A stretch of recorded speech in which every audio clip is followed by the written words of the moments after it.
ಶಾಮನೂರು ಶಿವಶಂಕರಪ್ಪ ನಿಧನ ಹಿನ್ನೆಲೆ ಬೈಲೂರು ನಿಷ್ಕಲಾ ಮಂಟಪದ ನಿಜಗುಣಾನಂದ ಸ್ವಾಮೀಜಿ ಹೇಳಿಕೆ.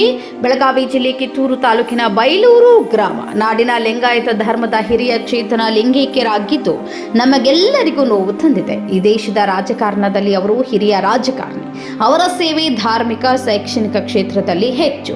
ಅದಕ್ಕಿಂತ ಹೆಚ್ಚು ದಾವಣಗೆರೆಯನ್ನ ರಾಷ್ಟ್ರ ಮಟ್ಟದಲ್ಲಿ ಗುರುತಿಸಲು ಅವರ ಪಾತ್ರ ದೊಡ್ಡದಿದೆ. ಸಾಲು ಮರದ ತಿಮ್ಮಕ್ಕನ ಪರಿಚಯಿಸುವಲ್ಲಿ ಅವರ ಪಾತ್ರ ದೊಡ್ಡದು. ಕೋವಿಡ್ ಕಾಲದಲ್ಲಿ ಅನೇಕ ಸಹಾಯ ಸಹಕಾರ ನೀಡಿದ್ದಾರೆ.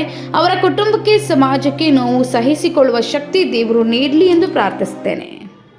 ಶ್ರೀ ಗುರು ಬಸವಲಿಂಗಾಯ ನಮಃ. ಸರ್ವರಿಗೂ ಶರಣು ಶರಣಾರ್ಥಿಗಳು. ನಾಡಿನ ಲಿಂಗಾಯತ ಧರ್ಮದ ಹಿರಿಯ ಚೇತನ ಶಾಮನೂರು ಶಿವಶಂಕರಪ್ಪನವರು ಲಿಂಗೈಕ್ಯರಾಗಿರ್ತಕ್ಕಂಥದ್ದು ನಮಗೆಲ್ಲರಿಗೂ ಸಹ ನೋವನ್ನು ತಂದಿದೆ. ಅದರ ಜೊತೆಯಲ್ಲಿ ಅವರು ಈ ದೇಶದ ರಾಜಕಾರಣದಲ್ಲಿ ಹಿರಿಯ ಶಾಸಕರು. ಅವರ ಸೇವೆ ಧಾರ್ಮಿಕ, ಶೈಕ್ಷಣಿಕ ಹಾಗೂ ಅದಕ್ಕಿಂತ ಹೆಚ್ಚಾಗಿ ಅವರು ದಾವಣಗೆರೆಯನ್ನು ರಾಷ್ಟ್ರ ಮಟ್ಟದಲ್ಲಿ ಗುರುತಿಸುವಲ್ಲಿ ಅವರ ಪಾತ್ರ ಬಹಳ ದೊಡ್ಡದಿದೆ. ಇಂತಹ ಚೇತನ ಪ್ರತಿಯೊಬ್ಬರ ಜೀವಕ್ಕೆ ಮತ್ತು ಅವರ ಬದುಕಿಗೆ ಬೆಳಕಾದವರು. ಇದರ ಜೊತೆಯಲ್ಲಿ ನಮ್ಮ ನಾಡಿನ ಬಹಳ ಅತ್ಯದ್ಭುತವಾದಂಥ ಸಾಲುಮರನ ತಿಮ್ಮಕ್ಕನನ್ನು ಪರಿಚಯಿಸಿದಲ್ಲಿ ಅವರ ಪಾತ್ರ ದೊಡ್ಡದು. ಕೋವಿಡ್ ಕಾಲದಲ್ಲಿ ಅನೇಕ ರೀತಿಯ ಸಹಾಯ ಸಹಕಾರ ನೀಡಿದರೆ ಅಂತಹ ಶಾಮನೂರು ಶಿವಶಂಕರಪ್ಪನವರು ಲಿಂಗೈಕ್ಯರಾಗಿರ್ತಕ್ಕಂತಹ ಒಂದು ನೋವು ಅವರ ಮನೆತನಕ್ಕೆ ಹಾಗೂ ಸಮಾಜಕ್ಕೆ ಎಲ್ಲರಿಗೂ ಸಹ ನೋವನ್ನು ಉಂಟು ಮಾಡಿದೆ.